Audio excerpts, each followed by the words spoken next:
Hello student, स्वागत है एक बार फिर से हमारी यूट्यूब चैनल में। देखिए, हमारा जैसा चैप्टर चल रहा था इशू ऑफ शेयर, और इसी के मुताबिक आज मैं आपको एक इसका जो टॉपिक है हरण और पुनर्निर्गमन, इसके बारे में बताऊंगा। इसकी एंट्री और इसके बारे में मैंने पिछली वीडियो में समझा दिया था, तो अगर इसके बारे में आपको जानना है तो पिछली वीडियो देख लें। तो इसमें हम क्वेश्चन सॉल्व करेंगे। सबसे पहले पढ़ लेते हैं। मेरठ कॉटन मिल ने जिसकी अधिकृत अंश पूंजी 2.5 लाख रुपए की थी। अधिकृत अंश पूंजी का मतलब मैंने आपको समझाया था, जो रजिस्ट्रार के यहाँ उसने रजिस्टर्ड कराई थी। इससे हमें क्वेश्चन में कोई मतलब नहीं है।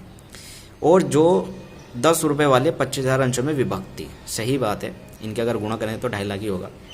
इसके बाद आगे देखते हैं। 20,000 अंशों का निर्गमन हुआ। शर्तों पर निर्गमन इस प्रकार हुआ: 2, 2, 3, 6, 3, 3। तो 20,000 शेयर उसने इश्यू करे। हमें क्वेश्चन में जो ध्यान रखना है वो ये ध्यान रखना है कितने उसने इश्यू करे, कितने में विभक्ति, कितनी अधिकृत पूंजी थी, इससे कोई मतलब नहीं। जो इश्यू करे उसने, जो निर्गमन किए, सिर्फ उनको ध्यान रखना है। अब इसने इस तरह से दे रखा है 2, 2, 3, 3। इसका मतलब एप्लीकेशन पे 2, अलॉटमेंट पे 2, फर्स्ट कॉल पे 3 और सेकेंड पर और फाइनल पर 3। ठीक है। इसके साथ एक प्रार्थी जिसको 200 अंश आवंटित थे आवंटन राशि नहीं दे सका और उसके अंश प्रथम याचना से पूर्व ही हरण कर लिए। ठीक है। एक बंदा था जिसके 200 अंश लिए होंगे, उसने क्या करा, उसने अलॉटमेंट मनी नहीं दी और उसके जो कंपनी ने शेयर पहले कॉल भेजने से पहले ही उसके शेयर जब्त कर लिए। जब्त का मतलब उसके रख लिए, उसके पैसे भी रख लिए और उसके शेयर भी रख लिए। पूरी याचना के बाद हरण किया गया। पूरी याचना करने के बाद उसके शेयर हरण हुए और 8.5 रुपये में पुनर्निर्गमन हुआ उन शेयरों का। ठीक है। तो सबसे पहले टेबल बना लेते हैं। ऊपर मैंने बताया था आपको सबसे पहले लिखना है 20,000 शेयर इश्यू करे थे 10 रुपये वाले। 10 रुपये वाले 2 और 2 4 और 3 7 और 3 10, पूरे 10 रुपये हैं। इसमें ना कोई डिस्काउंट है ना कोई प्रीमियम है, पहली बात। इसके बाद इसमें लिख लेते हैं यहाँ पर शेयर एप्लीकेशन हुई, अलॉटमेंट हुआ, फर्स्ट कॉल हुई, सेकेंड कॉल हुआ। पहली पर एप्लीकेशन पे 2 मांगे, अलॉटमेंट पे 2 मांगे, फर्स्ट पे 3 मांगे और सेकेंड फाइनल पे 3 मांगे। ठीक है। 20,000 शेयर थे, यहाँ पर शेयर लिख लेंगे। तो पहले ड्यू की हम बना लेंगे। ड्यू में कितने अमाउंट आ गई, 2 दूनी 4 40,000 रुपये, 2 दूनी 4 40,000 और 2 तिया 6 60,000 और 2 तिया 6 60,000 रुपये। तो ये तो हमारी ड्यू की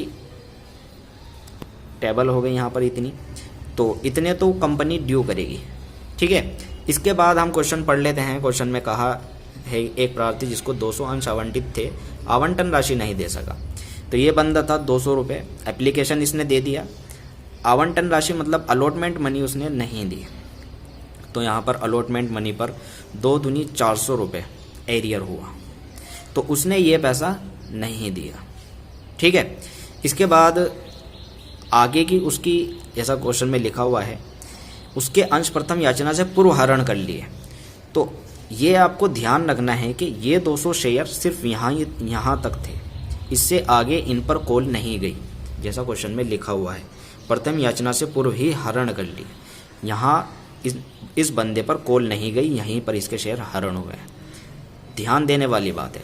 तो इसका मतलब यहाँ 20,000 शेयर थे, ये 200 अगर हम ख़त्म करेंगे तो अगली जो फर्स्ट और सेकंड कॉल पर जो कॉल गई होगी वो 19,800 शेयर की कॉल गई होगी। ठीक है। और अगर इसमें गुणा की जाए तो ये बैठेगा 59,400 और ये बैठेगा 59,400। ठीक है। तो ये 200 यहीं से हरण हुए। अगर ये यहाँ ना हरण होते, आगे हरण होते, तो इन पर सब पे कॉल जाती। लेकिन इसमें क्वेश्चन में दे रखा है कि इसके पहले ही हरण हो गया।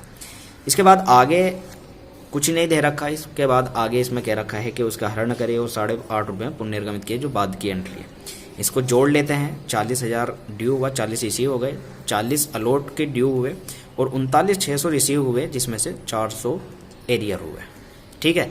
और इसमें 59,400 ड्यू हुए, 59,400 रिसीव हुए, 59,400 ड्यू हुए और 59,400 रिसीव हुए।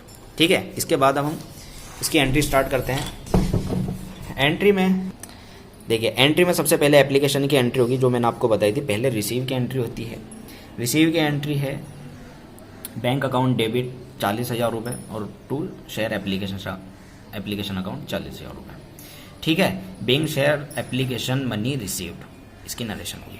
फिर इसके बाद रिसीव की एंट्री हो गई। ड्यू में 40 पड़े हैं, 40 की ड्यू होगी। Share application account debit 40 to share capital account 40, being share application money transfer to share capital account. ठीक है, इसके बाद अगली एंट्री अलॉटमेंट की पहले ड्यू की होगी, सिर्फ एप्लीकेशन की पहले रिसीव और ड्यू की पहले रिसीव फिर ड्यू होती है, और इसके बाद अलॉटमेंट, फिर allotment first call second call सारी ये फिर पहले ड्यू फिर रिसीव होगी। तो इसमें पहले ड्यू होगी, तो ड्यू में 40,000 रुपये पड़े हैं, तो पहले ड्यू 40 कर लेते हैं। Share allotment account debit to share capital account 40,000 रुपये। ठीक है, इसके बाद रिसीव हमें 39,600 हुए और 400 का हमें एरियर है। रिसीव में पता लगता है कि कितना पैसा नहीं आया, तो रिसीव की हम एंट्री कर लेते हैं कॉल्स इन और bank account debit 39,600, calls in arrear account debit 400 to share allotment 40 है। ठीक है, बिंग शेयर एप्लीकेशन और अलॉटमेंट मनी रिसीव। इसके बाद क्वेश्चन में जैसा दे रखा था कि देखिए क्वेश्चन में दे रखा था कि जी उसके अंश प्रथम याचना से पूर्व हरण हुए, तो इसका मतलब इसकी जो एंट्री पहली याचना होने से पहले होगी, हरण की एंट्री पहली याचना होने से पहले होगी। तो यहाँ पर हमें अलॉटमेंट तक हमारा क्लियर हो गया था, तो इसके बाद इसके शेयर हरण होंगे। तो हरण की एंट्री मैंने आपको पहले भी समझाई थी, देखिए share capital account debit, share capital account में वो मनी आएगी जो उस बंदे पर कोल्ड अप हुई है। कोल्ड अप का मतलब क्या हुआ, देखिए यहाँ पर देखिए उससे 2 रुपये, कोल्ड अप का मतलब कितनी कॉल गई, एप्लीकेशन की गई और अलॉटमेंट की गई, ये कॉल उस पर नहीं गई तो ये नहीं आएगी। 2 और 2 4 रुपये, इसका मतलब 4 की उस पर कॉल गई, तो यहाँ 800 रुपये किस तरह आए, 200 शेयर थे इंटू 4 रुपये, तो 2 चौक 800 रुपये। ठीक है, और इसका मतलब to share forfeiture account, forfeiture में मैंने आपको बताया था कौन सी अमाउंट आ गई जो उससे रिसीव हो चुकी थी। आप देख सकते हैं उससे सिर्फ एप्लीकेशन मनी रिसीव हुई थी, ये वाली अलॉटमेंट रिसीव नहीं हुई थी, मतलब 2 रुपये उससे रिसीव हुए थे। तो यहाँ पर शेयर फॉर फीचर में 200 शेयर थे इंटू 2, 2 दूनी 4, और टू शेयर अलॉटमेंट क्या रिसीव नहीं हुआ, सिर्फ अलॉटमेंट उससे रिसीव नहीं हुई, 2 दूनी 400 रुपये, तो 400 और 400 800 और 800 ये पूरे बराबर हो गए। ठीक है, इसके बाद इसी तरह ये एंट्री होगी, ड्यू 39,400 59,400 और रिसीव 59,400, ड्यू 59,400 और 59,400। तो इसकी ड्यू की और रिसीव की एंट्री होगी, first call share first call account debit 59,400 to share capital account 59,400, फिर रिसीव की बैंक अकाउंट डेबिट 59,400 फिर to share first call account, मैंने इसमें भूल गया लिखना। ठीक है, तो फिर सेकंड कॉल की share second call and final call account debit 59,400 to share capital account 59,400, bank account debit 59,400 to share second and final call account 59,400। ठीक है, ठीक है, तो यहाँ तक ये कंप्लीट हो गई। उस बंदे के शेयर हमने हरण कर रखे थे, क्वेश्चन में कहा है कि पूरी याचना के बाद हरण हुए और 8.5 में उसके पुनर्निर्गमन हुए, तो उसके हरण हुए थे, अब उसके पुनर्निर्गमन होने हैं। पुनर्निर्गमन की एंट्री क्या होगी, देखिए जब पुनर्निर्गमन कोई शेयर बेचते हैं तो पैसा कहाँ आता है, बैंक में, तो बैंक अकाउंट डेबिट हुआ 1700 से। 1700 का मतलब क्या हुआ, देखिए मैंने आपको पिछले जब वीडियो बनाई थी उसमें समझाया था कि जितने पैसे रिसीव हो रहे हैं वो तो आएंगे बैंक अकाउंट में, तो 200 शेयर थे और 8.5 में उसने बेचे, इसकी आप गुणा करोगे तो 1700 रुपये आएगा। ठीक है, अब share for future account debit 300 से, ये क्या आया, 200 शेयर थे, अब शेयर था ये 10 रुपये का और पुनर्निर्गमन हुआ है 8.5 में, इसका मतलब 1.5 रुपये की छूट है, तो ये 1.5 रुपये तुम्हारे शेयर फॉर फ्यूचर अकाउंट में आएंगे। तो 1.5 की इसमें अगर आप गुणा करेंगे तो 300 आएगा, पूरे 2000 हो गए। टू शेयर कैपिटल अकाउंट, कितने का शेयर था, 10 का था, शेयर कितने थे, 200 इंटू 10। ठीक है, तो टू शेयर कैपिटल अकाउंट 2000 रुपये, 17 और 3 2000 और 2000। ठीक है, तो ये समझ आ गई आपके। इसके बाद अब इसमें एक बात ध्यान रखने वाली होती है कि अलॉट, देखिए शेयर फॉर फ्यूचर के क्रेडिट में हमें 400 रुपये पड़े हैं और यहाँ हमने 300 रुपये यूज़ कर लिए, तो ये शेयर फॉर फ्यूचर अकाउंट का पैसा ट्रांसफ़र होता है शेयर वो कैपिटल रिजर्व अकाउंट में, जो मैंने आपको पिछली वीडियो में समझाया था।